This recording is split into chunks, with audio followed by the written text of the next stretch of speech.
So I would like to welcome Bryana Walker, who will be talking about her career journey so far for the past, I guess, almost like decade of your career. Let's not put it like that. We put it like a decade in resumes, but we don't say a decade out loud. I Fair feel enough. old. Yeah, yeah. Many, several year, experienced. Yeah, there you go. Yeah, yeah, There you yeah. go. Um, Seasoned vet, as they like to say these days. Okay, perfect, exactly. Um, so, so yeah, so we'll kind of start this with Brianna just going over her career journey, and then we'll have a Q&A session. I think it'd probably be best to hold off on questions until after like Brianna kind of gives over her, career a bit, but you can also like again put questions in the chat, and I'll monitor that as well. Um, so yeah, I guess maybe I could kind of start with just like a little context or like a little background of like my experience with Brianna. We met when we were both working in the same market research firm, probably 6, 7 years ago. Okay, yeah, yeah, yeah. And we've kept in touch since then. I still go to her if I have any questions about data analysis. She's definitely one of the most smartest data analysts that I've ever met, in my career, my also seasoned years of career. And yeah, and then I guess also just some general context of the career talk series as well, before going to switch to Brianna. But the idea is kind of I wanted to start this series and the idea that data is everywhere. Every company, organization has a need for data, whether it's getting insights or looking into more broader things of how their operations are going.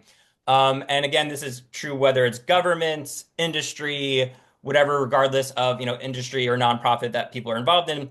So I just wanted to demystify that process and kind of just show all these different ways of applications that people are making careers out of data and research and other ways outside of just academia that people can use these skill sets.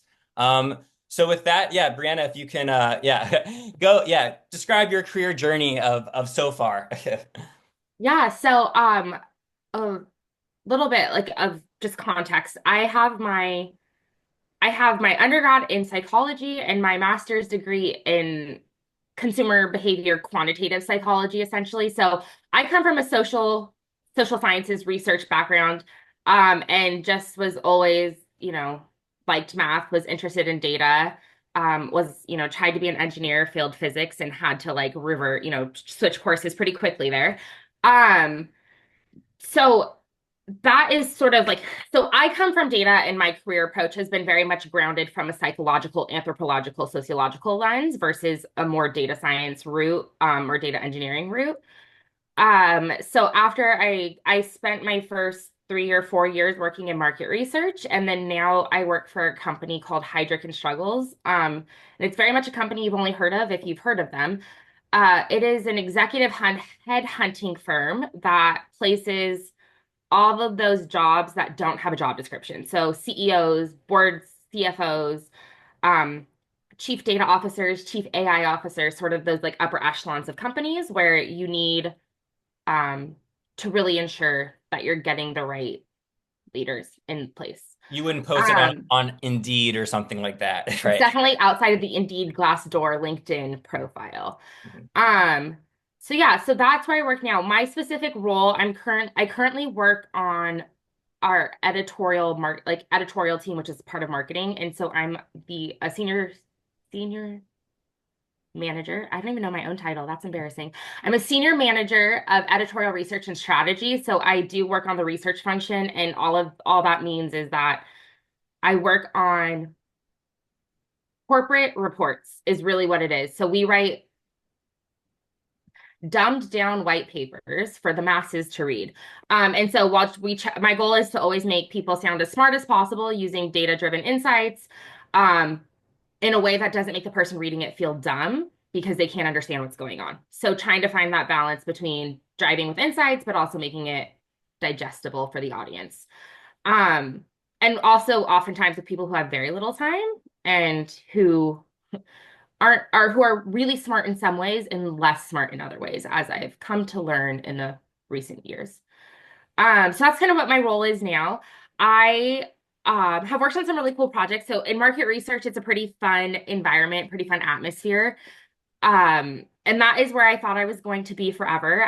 That's why I got my master's and I was like, market research is going to be great. I love every second of it. And then Michael and I went through the trenches together at our job, and that was quickly over. But there were some really cool projects, and I got to work a lot on the brand side of things. So was working with brands like Nike, Adidas, Home Depot, Mattel, unfortunately Red Bull, um, because which is the whole story. But Red Bull, They have very high standards in a good way, but in yeah, yeah, and so a lot of really big brands that that you've heard of for sure. And a lot of the questions. So I worked at two separate market research companies. The first market research company was at was basically for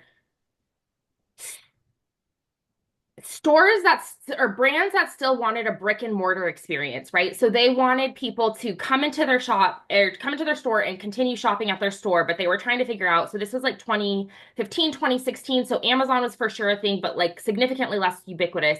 Pre-pandemic, where like online shopping wasn't quite the automatic that it is today. And so it was all about how can you create an experience or a journey throughout the physical shopping experience to engage your consumers, engage your shoppers, and give them the best possible journey. And so one of the really cool things, the company I worked for is actually the CEO of the company was the one who came out with the research basically that when you put shampoo next to conditioner, you increase sales of both because before they had historically been all the shampoos and then all the conditioners. And so like the CEO of my company was the one who was like, no, you guys got to market these together and that's just easier for consumers. Um, and so, yeah, we did a lot of things. One of the big projects that I worked on is I know this sounds crazy, like this never for all of the TJ Maxx shoppers or Ross or whatever. Those little impulse sections at the front where they take you through the queue using those impulse items is actually one of the pieces of research that I got to work on. So before stores didn't actually have those impulse items at the checkout stand. And our research showed that if you put things in front of people while they have to wait, it decreases the perception of how long they're waiting in line and it increases the amount of sales you make because people find things and will more likely buy them. Just less time to make decisions overall. So that was sort of my first job. At the second job, it was more at Insight with Michael. We spent a lot more time on, I would say, branding work and sort of there was a lot around like so there was a sort of media lens to it. I didn't get to work on a ton of media projects, but it was around viewership and behaviors around watching different brands. And then there was the other side of it, which was so thinking about this Red Bull project. It was a lot around brand authenticity in the social impact space. So Red Bull wanted to get into the space of philanthropy, but they wanted to do it in a way that felt aligned and central to their brand, right? Like obviously Red Bull donating to like organic food and trying to tell you that drinking Red Bull is the healthiest option is probably not super sincere.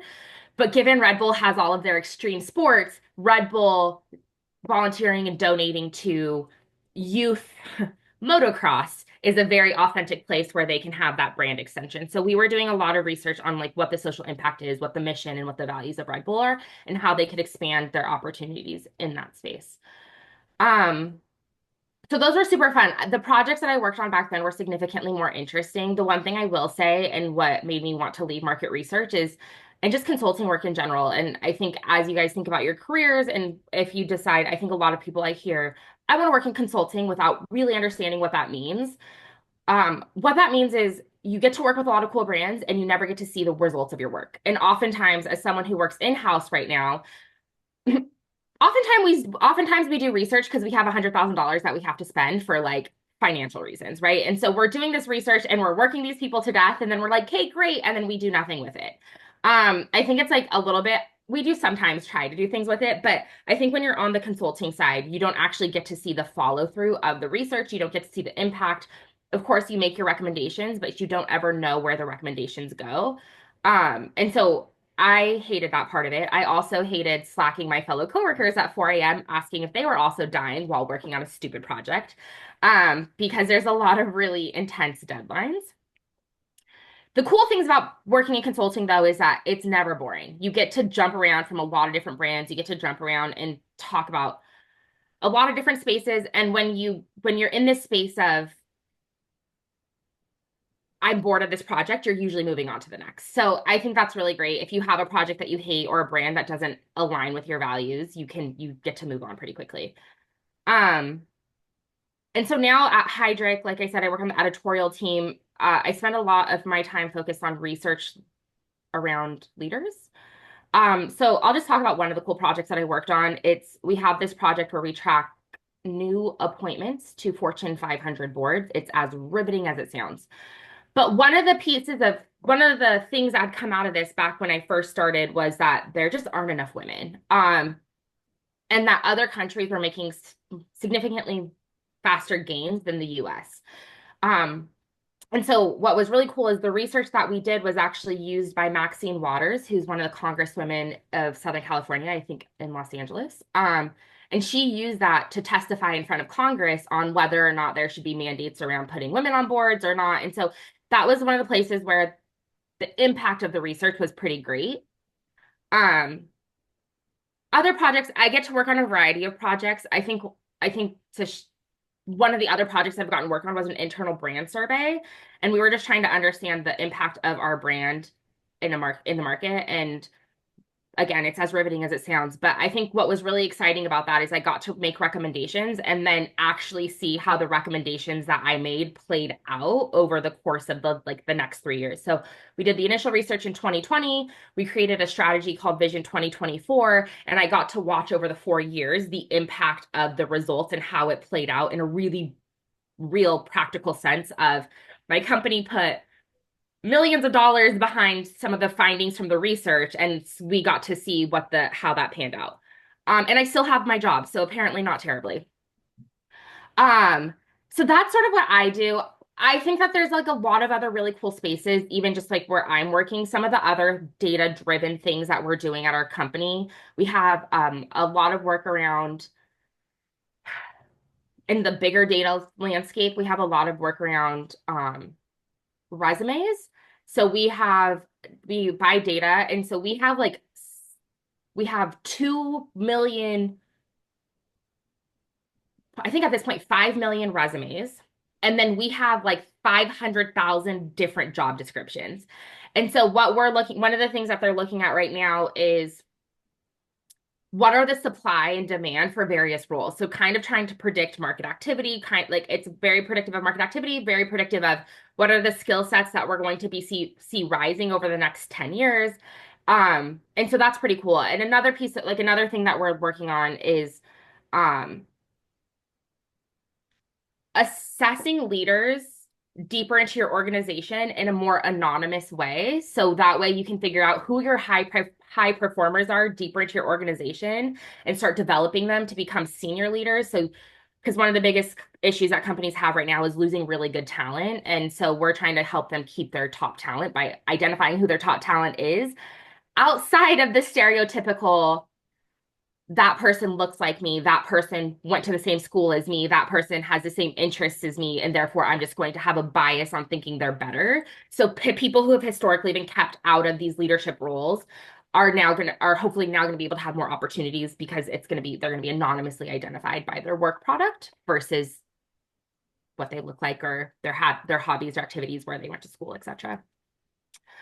So yeah, I think I work in general with a lot of social scientists in data. I think it's a pretty significant pathway. It's a pretty significant path line between social science degrees and data science degrees, obviously, but like into the data sphere. And I think one of the biggest reasons we see that is because I think there's just it's a fundamentally important to remember that in any data set that you're working with, there's people behind the numbers. So I think I think most people get disconnected from that and they see people as an aggregation of outcomes instead of this is an individual who has a set of experiences, is a human who has done things, and they're not just a series of behaviors at a store. Um, and so and I think that's really important. And this is just a little bit of an anecdotal story on, um, as you guys heard, I'm elderly, practically geriatric at the ripe age of 32. It hurts to say it. And as you can imagine, all of my friends are having kids. And so I obviously spend a lot of time buying a lot of kids gifts. And Target officially thinks that I am pregnant. So every single piece of like advertisement I get is around like baby stuff. And I have to be like, I have to figure out how to tell Target, like, no, no, no, my womb is empty. I am buying for friends. So, important to know that there are multiple reasons why people might be buying diapers at Target, and it's not just because they personally have a baby.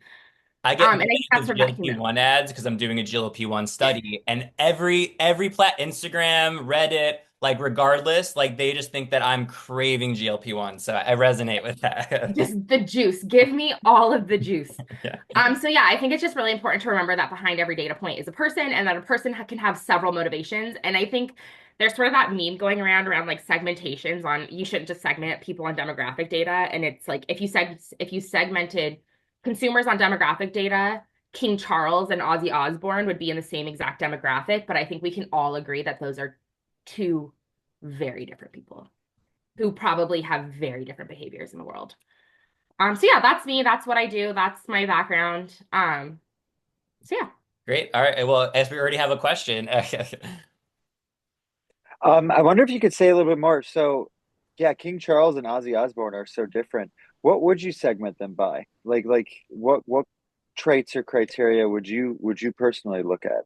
Yeah. So I am Michael and I have this debate all the time on how you segment people. I am a big believer in segmenting based on behaviors versus attitudes because when you're in the marketplace, behaviors are what drive purchasing. So if you're trying to figure out how people are going to actually buy your stuff, so I would probably segment based on, I mean, King Charles. They're both incredibly rich, I guess. So I don't think the socioeconomic status is the issue, but some of their interests, one's maybe more like music. I have no, honestly, King Charles is sort of like white bread to me. But I would look at, what are their behaviors that they take into the marketplace if we're trying to figure out if they're going to be like soda drinkers, right? Like how often do they go out? What are the behaviors that are around? How often do they have picnics, right? Like sodas go with picnics, or how often are they eating pizza? Because who doesn't love pizza and a soda? So looking at some of the other behaviors that actually define who they are as people and not just the fact that they're boomers, they're rich boomers. Like rich boomer is not a segment that we should probably aspirationally looking for.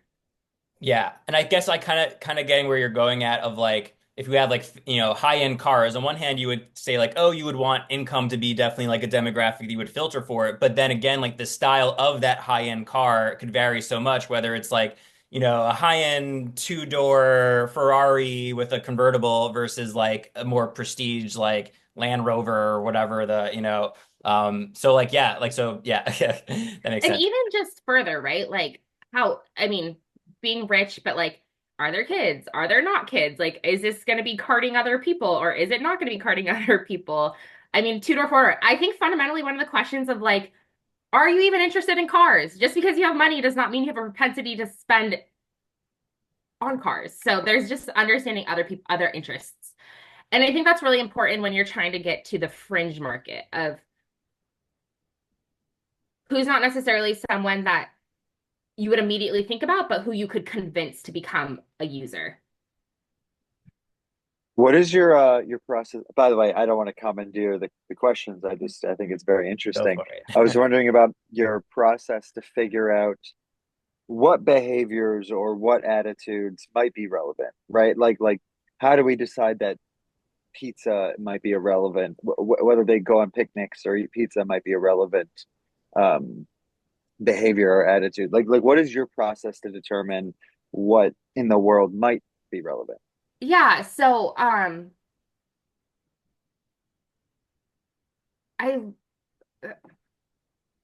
this is an interesting question. It's interesting because when you think about um Michael and I have separately worked with Constellation on like a segmentation project. I worked on it at my old firm.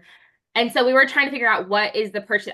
I was looking at what the purchasing behavior was around all alcohol. Michael, I think you might have been more specific to beer. Craft beer focus Craft beers. more, Like, so you yeah. were more on craft beers, and I was looking at just sort of what leads people to being beer, wine, or liquor drinkers and trying to understand the segments there.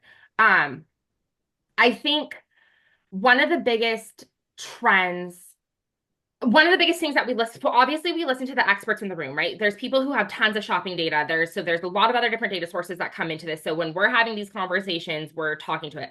obviously, when I was 25 years old doing this constellation project, I was an absolute feral delinquent at bars all the time. So I knew a lot about what caused and motivated drinking behavior. So a little bit of my own life experience came into that as well. And then I would just say qualitative interviews, right? There's usually some sort of qualitative approach where you're going to have a focus group of 15, 20 people. You're going to try to get some information out of them, and then we'll follow up with a survey to try to get into these attitudes and behaviors. And of course, you do the best you can, but there are definitely times where you are looking at a segmentation and you were like, we clearly missed a pretty big variable. Like we are absolutely missing something from this. As I've gotten into leadership, it's been a lot harder. So I would say that right now my process is very much rely on experts and then do a lot of research on the broader, right? Like doing like social listening. What are people in the market, like what are people on social media talking about? What are people in the broader market saying? What are the experts saying? And trying to really come up with a comprehensive set of questions, but more importantly, answer choices that can encapsulate. Makes a ton of sense. Super interesting. Thanks for sharing that.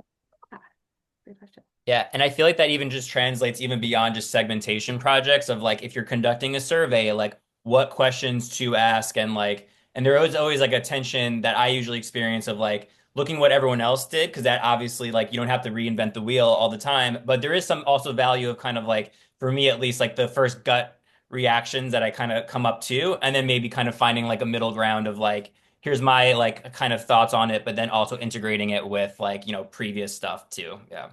100%. And I think what's really interesting is when you look the there's three different like lanes of I think research. There's sort of the commercial research, there's the academic research, and then there's sort of the like heavy data machine learning research. And um they're not the same. And I think that's one of the most interesting things because um I have someone who works with me right now, and she has a very strong academic background.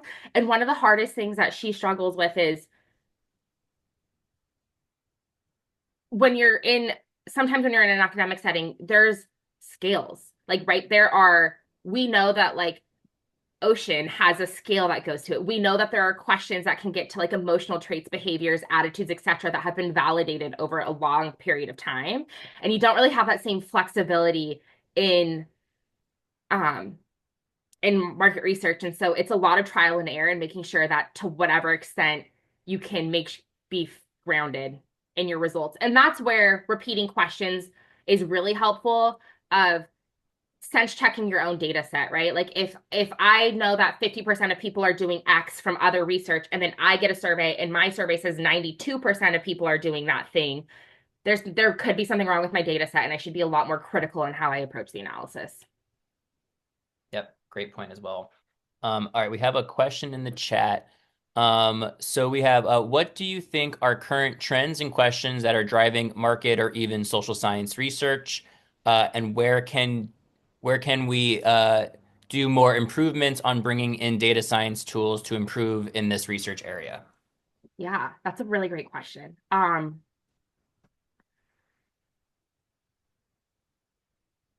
The the biggest trends that I'm seeing in in general, generational research is, I think, super always going to be the most important, or the Even though sexiest Pew says otherwise, I guess. but like if you think about some of like I want to say that most of the questions I'm seeing is, and how is Gen Z going to do with this, right? Like as Gen Z comes of age, millennials ruined lots of things. So like what is Gen Z going to fuck up is I really what feels like the and you have sincere sympathy to all of Gen Z because it's such a dumb angle, I think. But I do think that we are seeing a pretty big paradigm shift in behaviors just in general. So I think there's a lot of social research going on around um, and this is actually, I think, a problem that brands are having. I think I think this expands um industry, work type, etc. Um, Brands have to treat the silent generation, so they have to treat like 85, 90-year-olds, or and then they have to they have to talk to 23-year-olds. And there is a really big gap between those two audiences. And obviously brands have their niche spaces across, but in the workplace, what we're seeing a lot is boomers don't know how to talk to Gen Z, and Gen Z does not know how to talk to boomers. And so you have Gen X and millennials in the middle, just like trying to not get troll stomped by this like friction that is just kind of going back and forth, right? There's like lob shots happening in both directions. And so I think there's a little bit of this like kumbaya of like, how can we all just be friends and work together? And it's again going as well as you think it's going. But so that's one of the things that I'm seeing a ton of. And then, of course, the elephant in every room right now is AI. And what is the place for AI? How can AI be leveraged? How much and how much should we trust AI? There's a lot of questions around AI and the feasibility of it because they're very expensive tools. There's a huge impact to the ecosystem, right? They're not the greenest, it's not the greenest technology in the world. Um, so that's a really big thing. And then obviously, I'm based in the United States. I work at a global company. And what you're seeing a lot of companies right now grapple and try to flounder with is, and obviously, like with no intention of being political whatsoever, but there are obviously some really very real political forces going on in the world right now that cannot be ignored. And so, what are the impacts down funnel on what we're seeing happen on the political landscape. So I think AI and regulation is going to be a really big theme for the next little bit, especially if we start entering into an economic downturn. And then in terms of the tools and how the tools can impact, I think that this is a very exciting question and there's a very exciting space. I think that there's so much, this is sort of a little bit my personal ethos, but I think there's a lot of really big opportunity right now for data science tools and AI to come in and do really boring work that nobody wants to be doing so people can be more creative, right? Like I think in general we need AI to do less of the creative stuff and for it to do more of the boring stuff because I think people are really interesting and really creative and come up with cool things when they're not making 152 slides in a PowerPoint.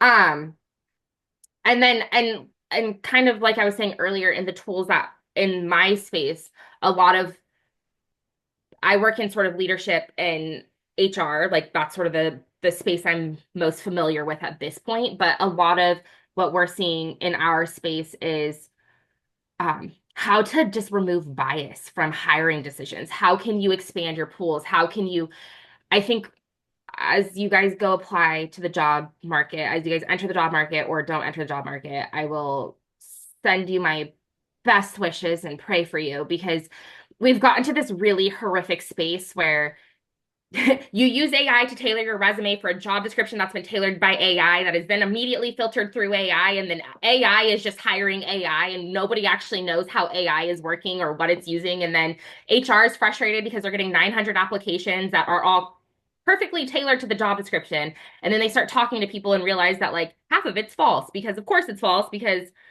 So I think there's a significant amount of improvement for data science to come in and really do a lot of work there outside of the HR space, I think one of the really cool projects that one of my really good friends is working on is around reducing fentanyl overdoses. And so trying to understand how the social behaviors essentially on college campuses around drug overdosing and how we can reduce the bystander effect because a lot of times people don't want to, call the cops or get help because they don't want to get in trouble. So how can we help save lives through getting help? And I think there's a lot of really interesting research and space to be done in that arena. Yeah, those are all great Okay. points. And the HR example just definitely makes me think of like the snake eating its own tail at a certain point of just Oh, like, what even is happening? Like, yeah, it's really wild out there. yeah, disrupting across the space. I have a question of in your experience, have you seen like AI taking over like data science roles or data analyst roles or or those functions or more just the boring stuff? So this is what everyone learned in the past 18 months, like 24, let's say 24 months. AI has been a thing that has existed for a really long time. So yes, it's really proliferated, and yes, Gen AI has made it a lot more prolific in companies, but I promise you, PepsiCo, like in other Fortune 500 companies, have been using AI for quite a long time. They have a pretty intense data governance structure. It's been integrated, it's been there for a long time. Um,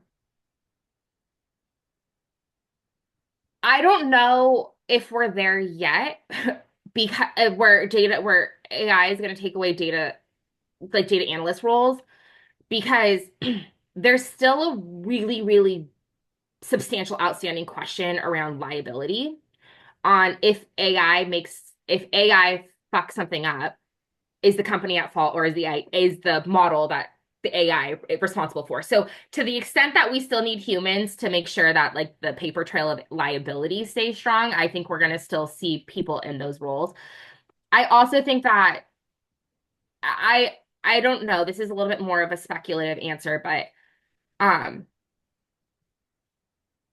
I think as people get I think we're going to see, I wouldn't be surprised if there was a bit of a renaissance in the other direction. I think that from what I've heard, just people are tired of everything being AI. I think because I mean, I was talking to one of the people I know who's in college, and they've gone back to like handwriting discussion posts because they were tired of Chat GPT writing discussion posts and then having Chat GPT respond to discussion posts. And so it was just again AI filtering AI, and they were like, "I'm this is stupid and I'm done with it." So I do think there is going to be this renaissance of wanting to get back into the world in a meaningful way. Now, capitalism is a thing. So, I imagine that it's going to take over some spaces. But the one thing that I will personally hold out hope on is that data without insights is very uninteresting. Um, so we always say that there's three whats in with any factor figure, there's three whats. There is the first what, which is just what, and that is what is the number that you're looking at. There's the second what, which is so what. Like, so you're telling me this is true. Great. What does that mean? And then there's the now what. So it's, you told me what this is. You told me what this means. Now tell me what to do. And I think that while AI might cannibalize the first what, I think the human lens on the so what and now what are going to continue to be really important. Yeah, and that's a great point. And I've even tried to like echo that sentiment before of like, especially since we have a lot of like social science students of like, and if like kind of leveraging that data analysis background, but also adding that like human insight and like remembering that it's like beyond just a number, which I think hopefully, knock on wood, that like that's something that only humans can still do for at least at least a couple more years. Like For 10 like the years, I don't next, know. I don't want to make any promises, but yeah, yeah, yeah. yeah, it's hard to say. But the other thing that has really come out in the past 24 months is that it is expensive as fuck to run this technology. Like, Yeah. like we're talking corporations are putting, I want to say at least 10 million, and that is not a budget line item that a lot of corporations can afford. Yeah, and that's the thing too, because like OpenAI makes it, and Google and like all the main LLMs out there make it seem like it's like free or so cheap because like you can just access ChatGPT without, paying anything. But like actually every time you send a prompt, it does actually have like a cost to it. So yeah, great point of that as well. Um, I had some other questions too. Oh, so I guess also this is a kind of more general of like in terms of keeping up with like data skills. So I kind of feel like as like a professional quant, there's always this kind of like back and forth of like what do I need to learn? Should I learn this? Like is this worth the effort? And what actually is important? So kind of like what's your approach of kind of deciding of like, what is a relevant skill set to gain and what's kind of like, not, and then like when do you feel like you need to like, be in a formal learning mode versus being like, oh, I can kind of like I don't really need to formally learn anymore because I already have like a skill set to, utilize. Um, I don't think there's ever a moment where I'm going to think that I don't need to formally learn, given how fast the landscape changes. Like the skill sets that I was using in my first year of working are very different than those like things that I'm doing now. And I will say that like I spent a lot of time in R 6 years ago, and if you asked me to do anything in R right now, I'd be on chat being like, "Hey, bud." Can you help me? So I will say skills come and go pretty quickly. In terms of just like hard skills or things that like if you want to be in a data career or a data analyst role specifically, obviously you have to have some sort of coding back, like some sort of language, most likely Python. And then you have to have Snowflake, right? You have to be able to get the data, you have to be able to do something with the data. Um, from there, usually there's going to be a dashboard. So you're going to want some sort of like dashboarding, Tableau, Power BI, whatever, which are all very easy and learnable. And then outside of that, I think it depends on how deep into the data architecture you would like to get, right? If you're more of on the analyst side, that's probably the extent of it. And what you're going to really want to focus more on is interpretation of results, understanding the statistical models, having a better approach to that sort of stuff, because it's not enough to just be able to run a regression. You have to be able to take the regression and make something of it and figure out what the next step is. Um, I would say like in terms of learning versus not learning or like learning versus doing, I do try to call, like give myself one day a month where I just actively, the whole point of it is for me to brush up on skills, learn new skills, figure out what I need and reassess. Um, but it's crazy because even something like Chat GPT, that was a pretty big uphill learning curve. Like to use it appropriately and effectively was it even that is just a whole skill set to learn. And so you guys are going to come in assuming that you guys are all using some sort of AI model right now. Like you guys are going to come in knowing how to do that in a way that a lot of people in the workplace had to learn while working. Um, but in 5 years, it's going to be in a completely different tech stack. And you're going to have to know how to use that tech stack. Yeah, I think there is the unfortunate truth of like every skill set has an expiration date to some extent. I mean, on one hand, I think like stuff like Excel, like being really good at Excel is, I don't want to say maybe timeless, but I feel like there is some a lot of longevity. Yeah, don't sleep on Excel. Yeah, Don't sleep on Excel. Like there is, everyone's using it. So if you know how to still use it, you can underrated. put Yeah. yourself leaps and bounds ahead. Yeah, because also I feel like a lot of people in data science roles always like poo-poo on data, like on Excel, and I just feel like it's like a very like underrated in that regard. Yeah. And yeah, PowerPoint too is also just one of those. I think it's never Yeah. going to go away. Yeah, yeah. 100%. If I could be really candid on the skill sets that one needs in data science, you need to be able to make a PowerPoint slide. So PowerPoint, really know how to use Gmail and or Outlook because you're going to be sending a lot of emails and answering them. And there's going to be some sort of Excel and you're going to be making a table. Like being able to, and the other thing is you're going to make these dashboards and they're going to be the prettiest dashboards you've ever seen in your life. You're going to be like, you're going to make an app. You're going to be like, this app is, I've never seen a better app in my entire life. And then someone's going to be like, great, can you send me the PowerPoint slide? And a piece of you is going to die. So Yeah, so maybe like in like 10% of your time, maybe it is on Python, you know? Okay, okay, okay. so But then yes, everything I would else, say yeah, Gmail or have Outlook. the Yeah, yeah, yes, yeah. have the tech skills and just know that 57% of my workday is making PowerPoints. So yeah. Yes, I love that. It's yeah, the again, all about the demystification process, I think is Yeah. very important. Yeah. Um, I had some other question. Okay, so I think maybe the last question that I have, and then unless anyone else also has some stuff that they want to bring up before we wrap up. But what would if you were to be able to talk to your early career self, so like right out of like graduating from your master's, and you were to kind of like say some guidance to your younger self, what would that guidance be? Whoa. Drinking on a Thursday night is never worth it. You have to go to work on Friday morning. So that is pretty up there for the just graduated self of version of myself. Um, uh, I think just go in ready to be bad. Like really go in ready to be bad at it. And I think that's such a and this is something that I wish I knew and something that I try to communicate to people that work under me now who I hire. And this is what I tell all of the junior employees that I work with. There is nothing that you can fuck up that I haven't already fucked up myself and haven't learned how to fix. And so there is sort of this thing of I think as you go into you're you're going to go into if you go into corporate You're going to be entering a very imperfect system. There's going to be data architecture, data structures that make no sense. Like there's going to be, obviously can't say too much, but there's going to be, data's not going to talk to each other in ways that you think it should talk to each other. Things are not going to be as easy as you think they are. It's going to make absolutely no sense. And you're going to be trying your best.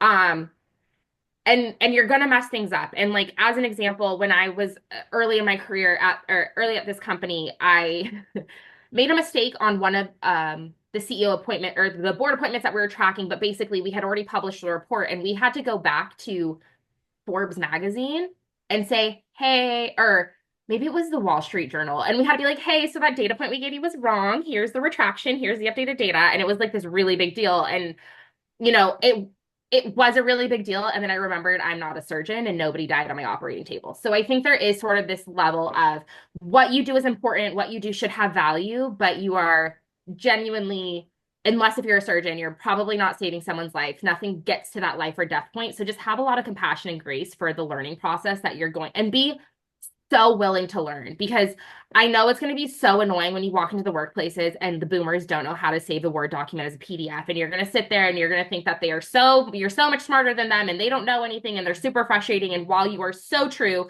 that it is incredibly frustrating that in 2025, some basic tech skill sets are just like seem to be lost on older generations.